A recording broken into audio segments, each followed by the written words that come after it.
Hello and welcome to OpenText's demo on Composer CipherSoft for converting Oracle Forms applications to Java. This is your host, Matt Brunquell. And for those of you new to Composer Technologies, we're a part of OpenText, which is the leader in enterprise information management. Our Composer Technologies business does application modernizations worldwide.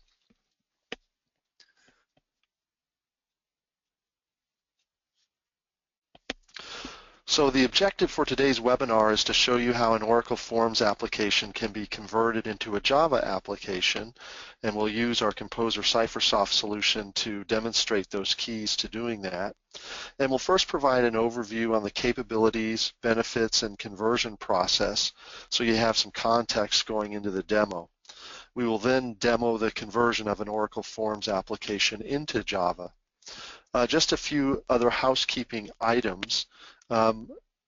Please post your questions to us, and the way you can do that is on the chat or questions bar on your GoToWebinar dashboard, if you will, or panel on the side.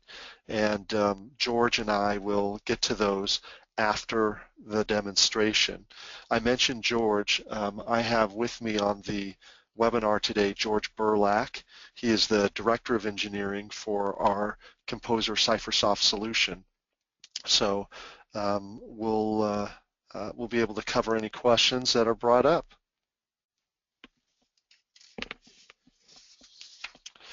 So Composer Technologies is a part of OpenText, and the Composer Technologies business itself is our application modernization software business, and it consists of an established and very successful set of software-based solutions for modernizing Oracle Forms and Lotus Notes applications. We're an Oracle Gold partner, and the CipherSoft piece in particular is all focused on modernizing Oracle Forms applications. I like to provide kind of a high level of what the capabilities are. The solution is it does a full conversion of the user interface, business logic, and the data access with a similar navigation and user experience. Much of the conversion is automated, and we'll talk more about this in a second. But I also like to provide briefly what it doesn't do as well. And the solution converts Oracle Forms applications, but it doesn't convert the reports. Typically, our customers do one of two things. They'll either rewrite the reports in whatever reporting standard they're going to be using moving forward. And most of them do this in particular if they have substantial business logic in those reports that would have to be rewritten anyway. But some of our customers, as just part of the initial migration, they'll call the existing Oracle reports from the converted Java application. And that can be done. It's fairly easy integration work. Just as an example, we had a customer with several hundred reports, and after the conversion, they were able to integrate the Oracle reports in about a week and a half of effort. And we have a white paper on that if people are interested in that. We don't convert Oracle source libraries, so if it's Oracle IP, if you will, certainly our customers have to have rights to the source code that's being converted. So the simplest way to kind of describe what goes on in the conversion factor or conversion process, and kind of one of the key factors, is with our solution, it's converting a client-server Oracle Forms application to a web-based application. And here's an example of one screen from an Oracle Forms application, and you can see the various blocks and tabs and canvases, you know, master detail, radio buttons, etc. Now here's what it looks like out of the box after the conversion, when it's run through our conversion tool. And you can see it comes over pretty well, but all the field labels need some adjusting and moving around. It's certainly not perfect. There is some cleanup that's needed. And then after about an hour and a half of cleanup, here's what it looks like.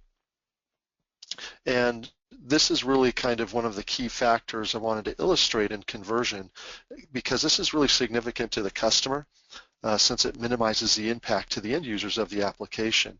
As you can see on this, the end users do not have to be retrained on the app. They're going to be able to use it pretty much as they did. And in all of the projects with our tool, none of the end users have had to be retrained. And this can be a significant cost savings to the customer, but also the testing of the web application becomes much more straightforward as well, because the converted app can be compared directly to the original Forms application for look, feel, navigation, functionality, and most importantly, for the same data results. Now, I won't spend a lot of time on the architecture, but just to give you a feel here of what we're illustrating here on our architecture, the migrated Java application is deployed to an application server environment such as Oracle Fusion, WebSphere, or Tomcat. It can pretty much be any Java EE application server. And in Java, the application is compiled into a collection of files that consist of Java code and classes and so forth. And at deployment time, these are zipped up, if you will, into a WAR file that's deployed to the application server. Most of our customers have typically deployed into the Oracle app server, the Web Fusion or WebSphere or Tomcat. Now, we spoke about the end user benefit in terms of minimizing the need for retraining them with the similar look and feel, but this graphic illustrates some of the keys to creating a path for the developers involved in a migration project, whether they're the original Forms developers or Java developers.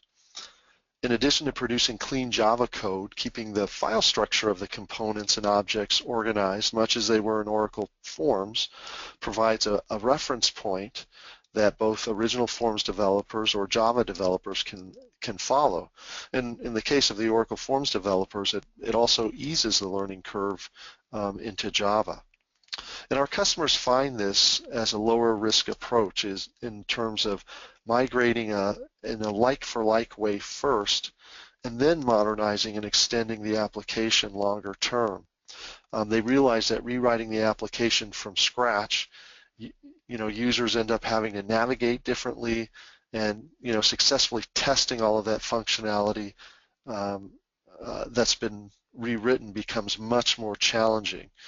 And it also makes resolving errors in the new application more difficult if you can't compare the look, feel, functionality, as well as the data results directly with the original Forms application. Now, as we were talking about in the previous slide, Oracle Forms knowledge is rewarded in terms of keeping that terminology and object and method names and kind of hierarchy of the project. And it makes the transition to Java much more smoothly. However, we want to emphasize that this generated application is 100% Java, Java EE, and the generated architecture, is following the key concepts and fundamental principles of object-oriented programming. And it can easily be identified when you look at the code. You're going to see well-known Java design patterns as well as classes, inheritance, interfaces, packages, polymorphism, method overloading, Java data types. I could go on and on, and you'll see in this example here, or I should say in this illustration, it's showing a few examples of this at the application business logic layer. But because it is a 100% Java app, it can be maintained and extended in most Java IDEs. Now, before we go into the demo, I'd just like to take a moment to kind of review what the full conversion process looks like. This graphic illustrates the high-level steps in a conversion project. And with the Composer CipherSoft solution, you can license the tool to do this, or At OpenText, we can perform the conversions as a service, but the customers that go the option of licensing it as a tool go through a 5-day training course to be proficient and use it through this same process. Now, much of the conversion is automated, but there are some items that are not converted automatically due to environmental differences between Oracle Forms and a 3-tier Java enterprise architecture. And we actually have a utility, we call it the analyzer, which flags these differences so the time and effort to complete the migration can be estimated. And you'll see that kind of in the first step of the conversion process. And I won't go into this in detail right now. If there's particular questions on this conversion process, we can talk about that during the Q&A. Now with that background, I thought we'd go into the demonstration. And here's what you're going to see in the demo. We're going to convert the Oracle Summit application. It's not as large as some of the customer applications, but it does have some of the elements you expect to see in your more complex forms. So it has menus, libraries, business logic.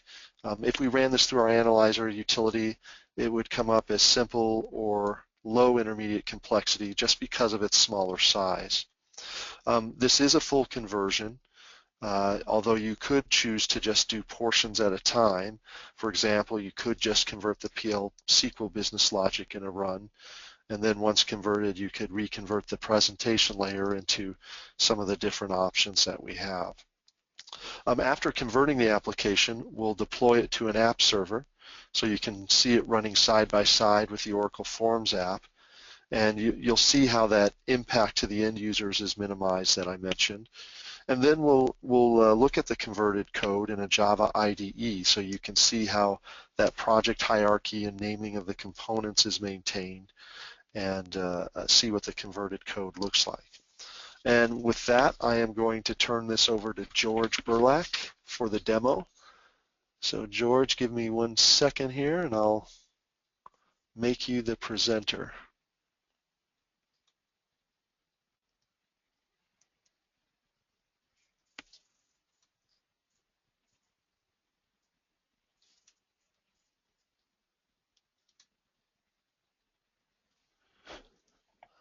All right, George, I think I just passed control over to you as the presenter. Yep, I see your screen. Excellent. Thank you, Matt. Can you see the Summit application on the screen? Yes. Thank you. So as Matt mentioned it before, in this demonstration, we are going to convert an Oracle Forms 6i application to Java EE. The application we are converting is the Summit application, which is an order entry system that maintains customer details, their orders, and the available stock or inventory. This application has 3 form modules, 2 library modules, and 1 menu module. It is fairly representative of the different functions that you would find in a medium complexity Oracle Forms application. So I can click any of the 3 branches, which will then open the second form. The first form was the customer form. Then I click the 3, and then the order form appeared. So this is the order form. I can press the down arrow key. Again, this is the Oracle Forms application we will be converting. So I can press the down arrow key, and then I am navigating through the records. And there is master detail relationship between the 2 blocks, the block on the top and the other block at the bottom. So, and I can press the exit button, and then a model dialog window shows up, and then I can confirm that I would like to leave the form. I want to leave the form, and then I get back to the customer form. So this is the Oracle Forms application that I'm about to convert. On the right, you can see the user interface of the conversion tool. There are several options that you can set prior to starting the conversion migration parameters, such as whether you will use reference forms for the conversion or whether or not you want to convert packages in the database. Some of our clients choose to convert the database packages to Java because according to Java EE best practices, the business logic belongs to the middle tier. Others will leave the database packages in the database because they can get better performance by doing that. So once the options are chosen and the conversion project is set up, we are ready to start the conversion. The first step is to convert the form modules.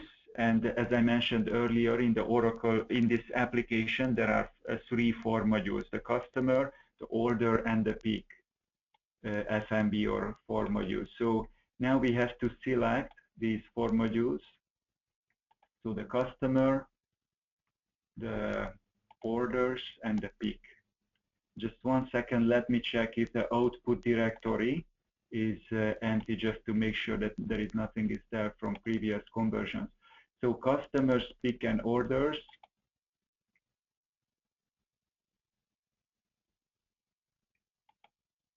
You can convert 1 or multiple files at a given time. In this case, we will choose all 3 and then review the other parameters. There is character encoding here, depending on what language you are using, and the output directory, and the database URL also set up already. So with that, I think we are ready, and I can press the convert button.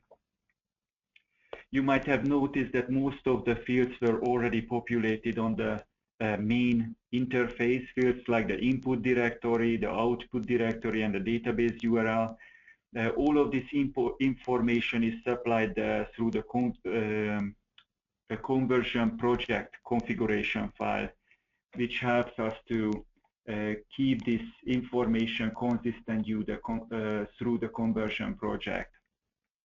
At the end of every conversion, there will be a conversion report which will tell you if the conversion was successful or not, and if an error occurred during the conversion, there will be a message within this conversion report indicating where the error was and some indication what might have caused the error. But in this case, the conversion was successful. There were no warnings, no errors.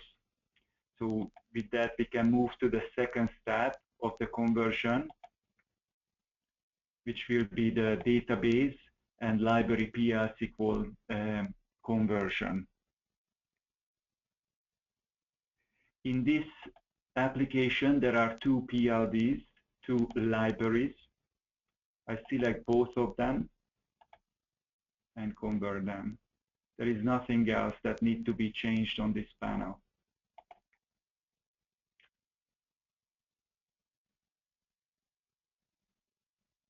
And again, we see the conversion report. Once the forms and the libraries have been converted, the menus, the MMB files then can be converted. And in this particular application, there is only one menu, custom menu module. That's the mSummit.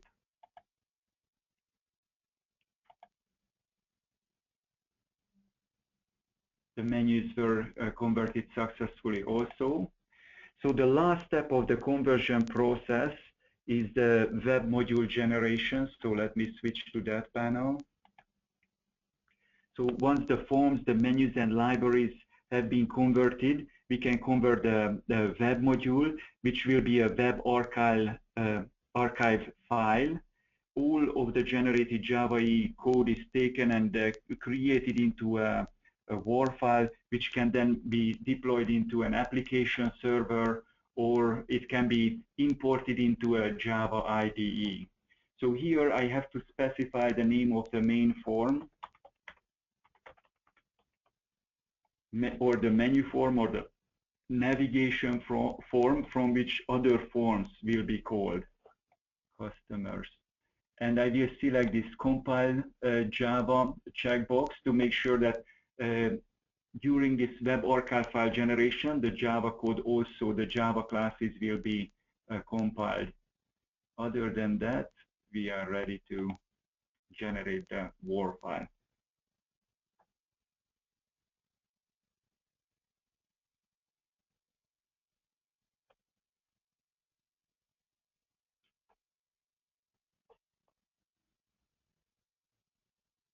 So once again, we see the Exodus conversion report or the conversion report, and the WAR file generation was successful also.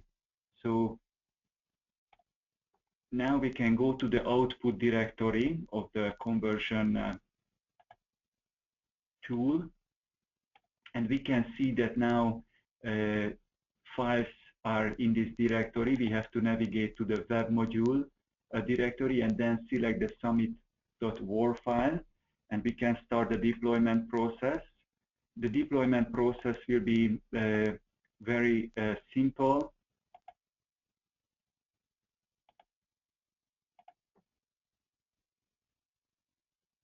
I just have to drop Tomcat Summit web apps. I have some files here from previous conversion. I'll just make sure that this is deleted.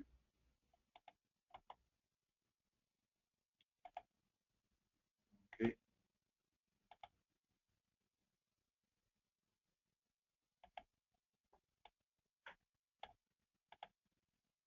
So I think JDeveloper might be holding that file, so I close JDeveloper first.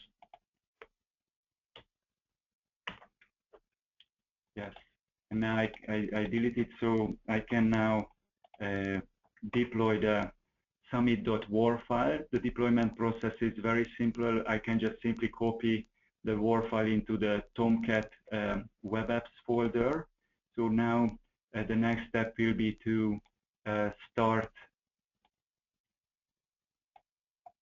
the application server. This process will extract the WAR file and deploy it. So the deployment was successful, and now we can run the application, the converted application. I'm starting a browser. The application will run as a browser plugin. It runs on port 8007. I have to specify the user ID and password for authentication. And here is the converted application in Java. So let me arrange my screen so you can see both the converted application and the original Oracle Forms application.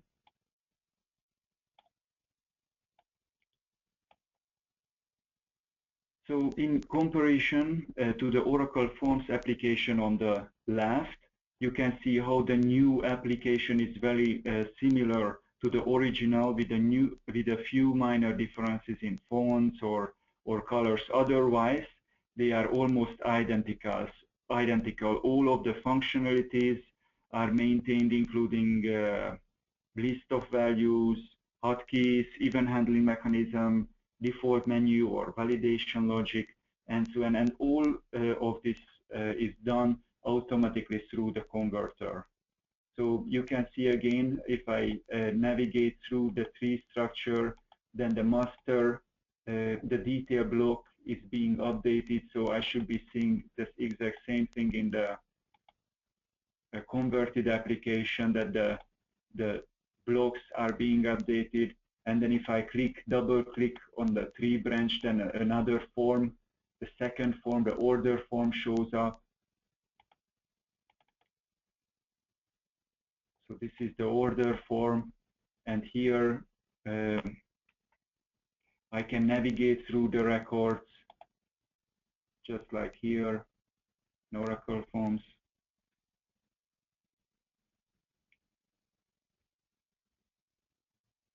So I can click the exit button, then I get the same model dialog window, and then I return back to the customer form. So we have now demonstrated the conversion of a simple Oracle Forms application in a very short period of time. And it is worth noting, though, that that you still would have to do during the conversion project. You would still have to do everything that you would do in other conversion process, especially when it comes to testing. So you will need detailed test scripts. But the main difference is that with the automated conversion, you will skip the analysis, or the analysis process will be automated, but you will skip the specification, the design phases, and the implementation phases of the software development cycle, and you will be in the QA phase. So I can close now. If there are no questions, I can close the converted application. 1 second. And I can go to JDeveloper to review the generated code.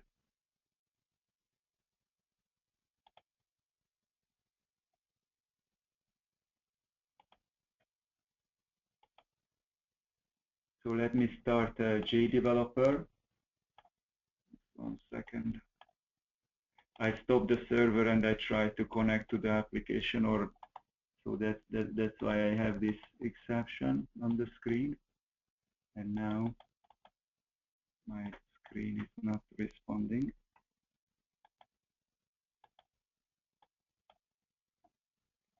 One second.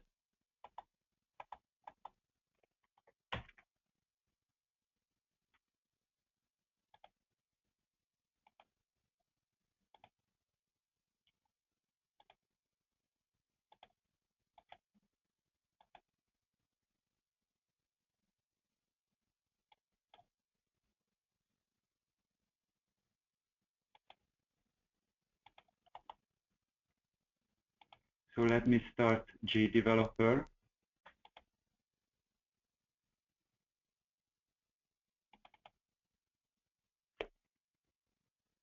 And also Forms Builder.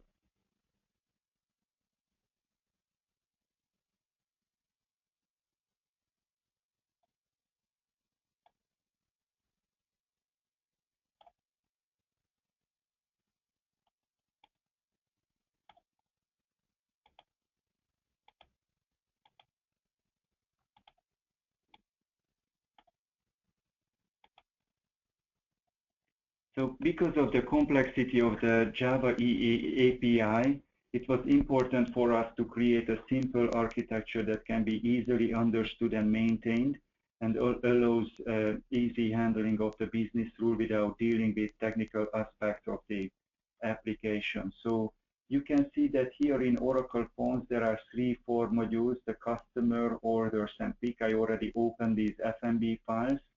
So similarly, you will see in JDeveloper 3 packages: customers, order, pick, and for each form module we created a Java class. So for the customer, for the order,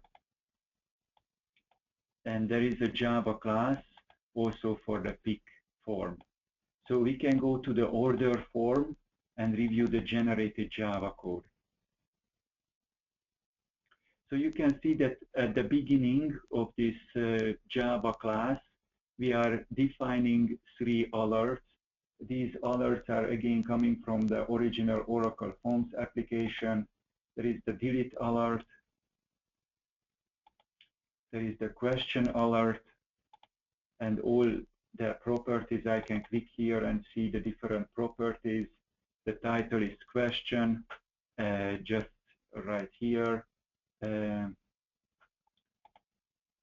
And there is one more, the payment type alert is also here. So here you can see that there is one library we attached to this form module. This library can be attached to many form modules, so we can reuse some code through these libraries. And then we also converted the triggers now. Let me see, let me open the order form and let me open the triggers. Here there is the the venue form instance trigger. During the conversion, we keep the object names and trigger names, but we Javaize these names. We remove the dashes and underscore to make them Java compliant names. So that's why the venue form instance trigger will look like this in Java now. But when I open this in Oracle Forms, you will see that we convert this trigger to a Java EE event handler method line by line. So there is a set application property here, and just like you've seen it in Oracle Forms, with the same parameters, menu buffering and false, and then the next line is execute query. You can see that we are using the get built-in functions method, or get forms built-in functions class here in Java that we implemented. Composer CipherSoft Java EE environment provides an end-to-end 100% Java EE-based productivity framework, an environment API, hundreds of built-in methods and event handling methods, and also a persistent and a presentation layer framework. So that's why we can actually just, this forms built-in function is coming from the framework. One method of this API, the execute query, we implemented the same built-in function that you had in Oracle Forms. Here you could say execute query, and with that we don't have to write select statement. It's enough if we simply map the object-oriented domain model to a traditional relational database, and then we can use through an XML file, and then we can use these methods, Java methods such as execute query, enter query, and insert, update, delete, and so on, and all that transaction will be done automatically. So the next lines are where we set some global variables. These global variables can be shared between different modules, different business processes. So same way, line by line, you can see that we set, in this case, the window property. You can also see that there is two extra lines in this trigger where we set some trace statements. If the trace is enabled through a configuration file, then in the log file or the server console, you will see how different methods or event handlers are being executed in what order. If there is an error exception somewhere, and then you would like to debug it, you will see that the execution entered the venue form instance trigger, and then something happened, and then it never exited. So this is an edit functionality, and you can enable this functionality through a configuration file. So this was one of the forms modules that we converted, but the libraries and menus are also here. So here we have two libraries, calendar and pick list, just like we had in Oracle Forms. And in the pick there are, that's the form still, and there are libraries. Let me see if I open them already. Yes, the calendar is here, and there are program units, data LOV. So if I go to the calendar and I open the data LOV package, that's a package. So we also convert the packages. The package can be defined in a library, Oracle Forms library, or database. Composer CipherSoft will be able to convert these packages. So here you can say that the set day labels, there is a set day labels program unit in Java. If I go and open the packages, I should be seeing a set day label program unit there also. So, and there are display calendar, get date, and so on. So in Oracle Forms, sometimes you can define a program unit inside a program unit. In Java, you cannot do that. You cannot define a method inside a method. So you have to bring that up to the same level. That's why in Oracle Forms, we could not see the set day labels that very likely defined in one of the sub programs. And we also converted the menu modules. There was only one custom menu module, the mSummit, and then we kept the same hierarchy. And I can go and open, let's say, the exit, and what you will see, there is in the menu item code, there is only one line which codes the do key exit form. So now I should be able to find that menu item in Oracle Forms 2, exit and double click, and you will see there is only one line do key exit form that was converted to, again, one line do key exit form. And again, it's coming from the framework, this do key method. And there are these extra lines also with the edit functionality. So basically, that was the conversion process in a nutshell. Thank you for your attention. Thanks, George. What we'll do now is we'll open it up for questions. And again, you can post those under the question panel in your GoToWebinar dashboard or panel. There's also a chat, and George and I will try and go through those now.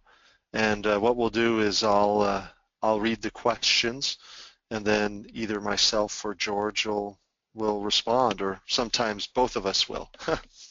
So, all right. So the first question that we have is, will we still need to have some manual work if we want to deploy our application on WebLogic after conversion?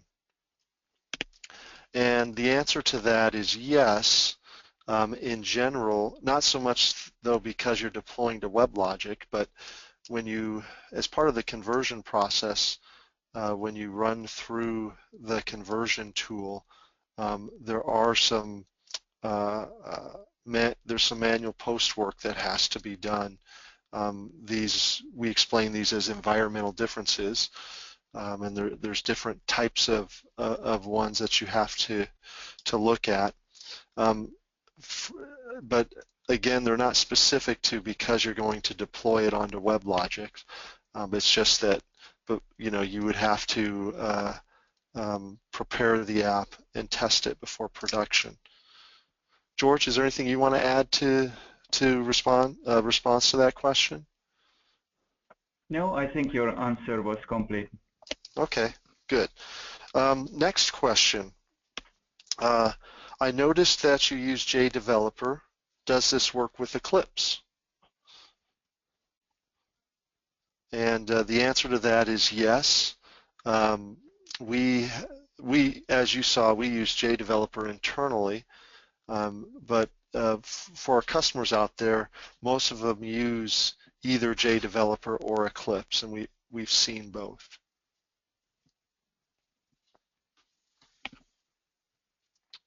All right, next question. What version of Java is supported? And George, since I'm doing all the talking, I'll let you answer this one. Yes, we are currently supporting JDK 1.6 or Java EE 6, and we are in the process of, with the next version, major version we are releasing, Java EE 7 will be also supported.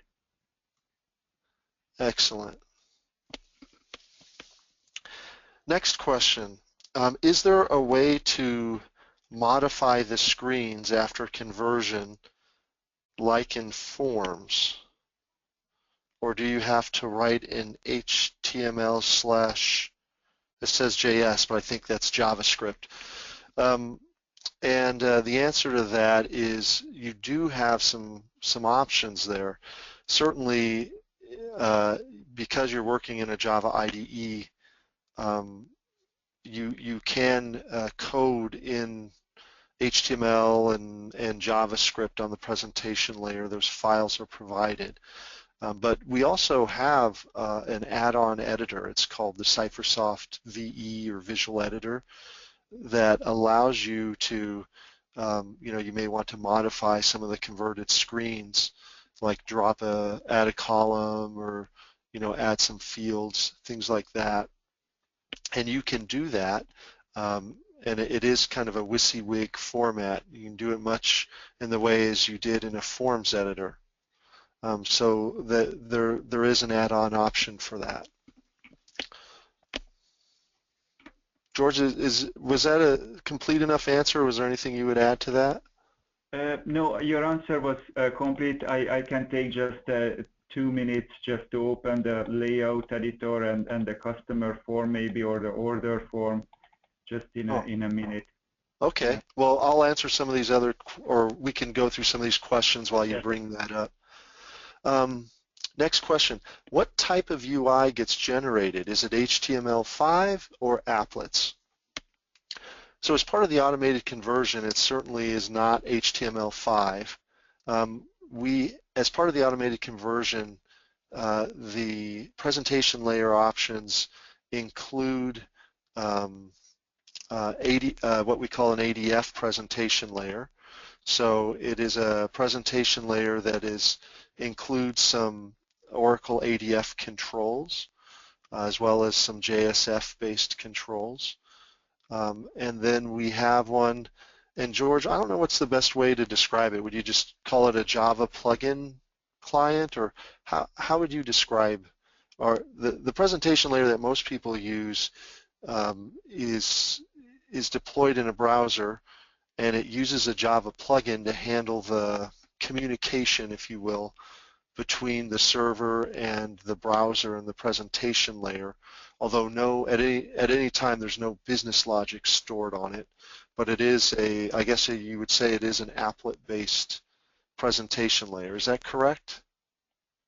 Yes, it's a Java browser plugin, an XML-based browser plugin. We generate XML files when we read the FMB file, the original Oracle Forms application, and we separate the presentation layer components, and we generate XML files, and we store this on the server. And then when there is a request coming from the browser, then this XML file will be sent to the browser or to the user, and that browser plugin will generate a user interface from the XML file, and then it will listen to user events and send a small XML message back to the server. Excellent. And we do have a white paper on those presentation layer options if you're interested. You just need to follow up with your rep for that. And then obviously, because you have now a converted Java application, you may want to have your own presentation layers to tie into the business logic and data access layer, and you could do that. You could, take, start kind of extending the app and modernizing it. But as we've mentioned with this, for the initial conversion, the whole objective is to maintain the look and feel to minimize the impact to the end users. So you wouldn't want to necessarily try and take what was created in this client-server environment and just stuff it into HTML5 to display on like a mobile device, for example. But there may be portions of it that you would like to do on a mobile device, and once you have it over in a Java, you can start modernizing it. Next question. What is the 20% that doesn't get converted? So those are those environmental differences that I was speaking to. And there's some different examples of things. One example, as an example, is if some of our customers have used go-to statements in their Oracle Forms code, and there's not really a one-to-one conversion for that into Java. You have to kind of look and see what's going on with those go-to statements. For example, we've seen a customer where they were using go-to statements for error handling, and you would have to do some of that work after conversion to change those into try-catch statements. In other examples of the go-to, though, we've had customers where, because they know the app better, they'll look and see what those go-to statements were doing, and they'll change that into something else on the Oracle Forms side so that the conversion tool will handle it. George, what would be just one other example of something that doesn't get converted automatically that would be a good example to illustrate? Yes, another thing that it might require some manual work. It's not necessarily we don't convert that part, but for example, I mentioned that if I go to the customer forms and we converted the trigger, the venue form instance trigger, you can see here that the name of the trigger was venue form instance and the words are separated by dashes. Now in Java, we remove those dashes to make sure that we keep Java naming convention. So the name of that particular trigger will be venue form instance without dashes. So that can create some problems because what we've seen before in during conversions, that some of the clients will create another version of a trigger, and the only difference between the two versions, an extra dash. So they might say when dash dash new dash dash. For some reason they want to make a backup copy, or they might call one trigger from another, one method, one program unit from a trigger. And when you remove these dashes, now there are two triggers or two Java methods in the Java environment with the exact same name. So then we have to go ahead and then check if there were references, or was that just really a backup version of that particular method. So then this is another example of manual work that we might have to address after the conversion. Great, thank you. Next question. The demo, or the JDeveloper version in the demo, is 11.1.1.2. I guess I could see that up there. Is it possible to use a later version of JDeveloper? I'll let you answer that one, George. Yes, the converted application is a standard web archive file, and we can import it into any Java EE IDE as long as that IDE supports the JDK 1.6 or 1.7. So as long as I can change the JDK libraries, then we should be able to use it with the previous and also later releases. Excellent. So next question, is it compatible with all known browsers? I would say the short answer to that is no, that's probably a pretty big list. Is it compatible with all known browsers? I think most of our customers are using some different versions of Internet Explorer today. I think we have customers on IE 9, 10. I think we have some customers on 11 now, don't we, George? In fact, we had a customer on 11 before we even were able to test it. And then I don't know, does this work with Firefox and Chrome? I can't recall if we have any customers using those browsers. So the main advantage of the Java browser plugin that it really doesn't matter what browser you are using, as long as that browser supports the JRE. Java, yeah, the JRE and the Java plugin itself. So that hides the browser and the browser version. And for the converted application from that point on, it doesn't matter what the browser is, as long as that JRE is installed and supported in the given browser. Yeah, and if I remember correctly, we kind of have a paper on browser compatibility, don't we? I'll That's look and correct. see. That's something we can follow up and provide for the person that asked that question if needed.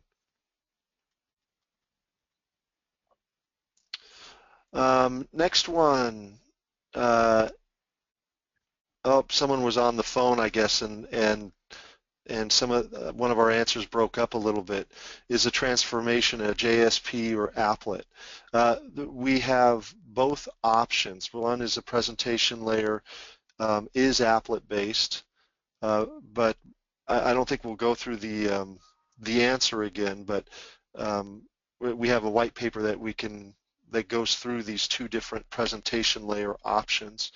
And then we do have a presentation layer that's ASP based, which is using, I'm sorry, not ASP, ADF based, which is using some ADF and JSF based controls, which is based on JSP, I believe. Is that right, George?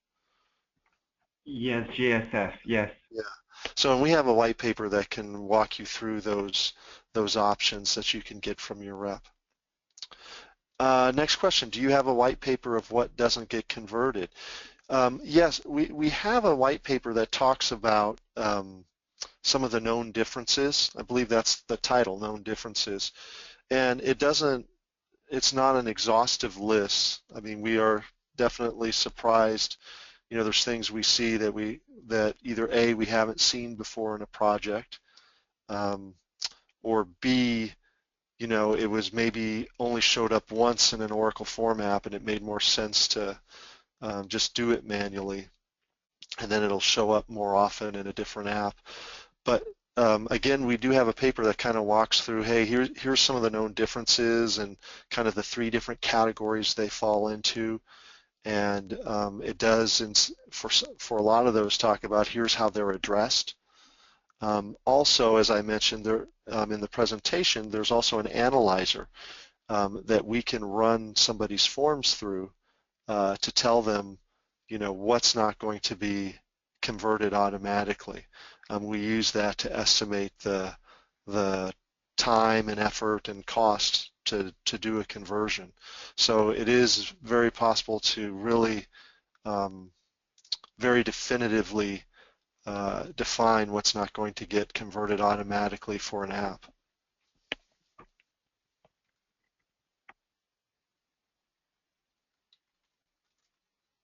All right, those are all the questions that we have.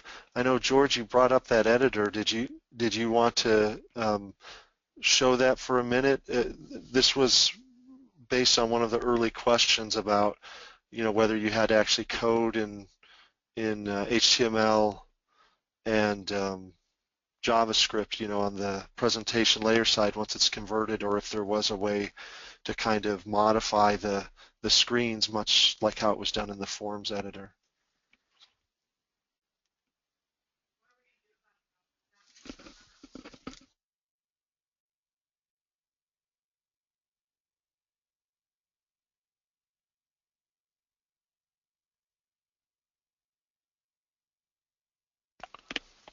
George, are you speaking right now? Because we can't hear you.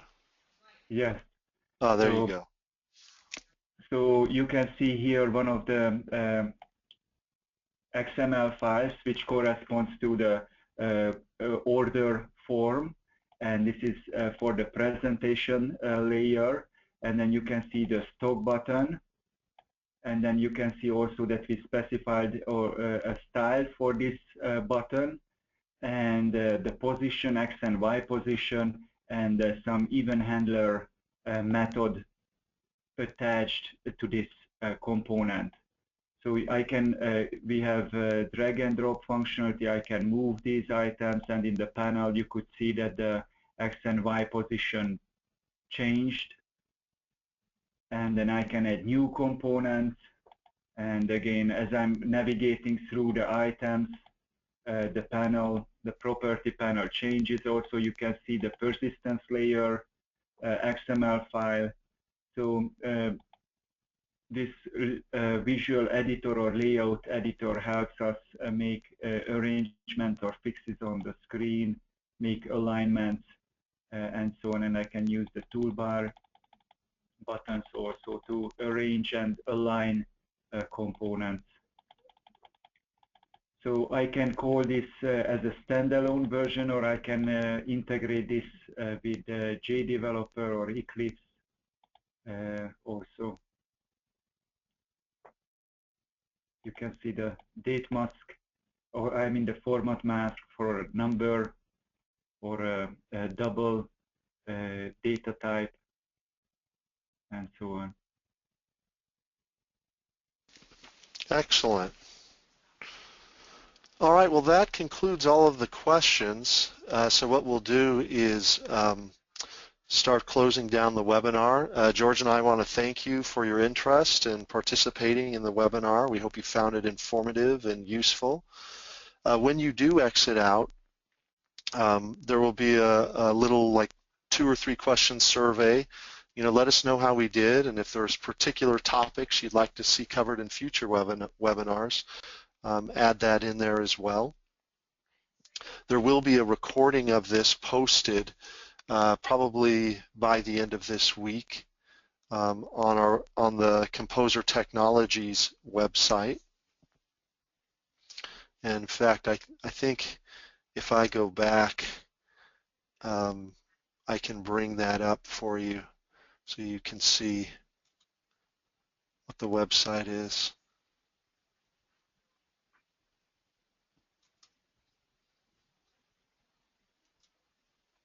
Here we go. George, do you see my screen again? Yes. Okay. So here at the top, you see this is our summary screen, but here at the top is the website, thecomposertechnologies.com, where you would be able to access a recorded version of the demo you saw here in the next day or two if there's others you want to socialize it with in your organization. And again, just to kind of summarize what you saw, we walked you through the capabilities of our solution. And what our customers have told us is taking this approach is really a 75% reduction in their project time versus a rewrite, which translates into cost savings as well. And then, we talked about that key factor of delivering a similar look and feel of the original application for that initial conversion. We walked you through the demo and just showed you how, in addition to a similar look and feel, the structure and hierarchy of the Oracle Forms project is maintained in Java as well, which makes maintaining and extending the converted app a much smoother transition. All right, well, with that, we bid you a good day, and if you have any follow-up questions, please reach out to us, and I'm sure our reps will be following up as well if you have a particular interest. Thanks, and have a good day.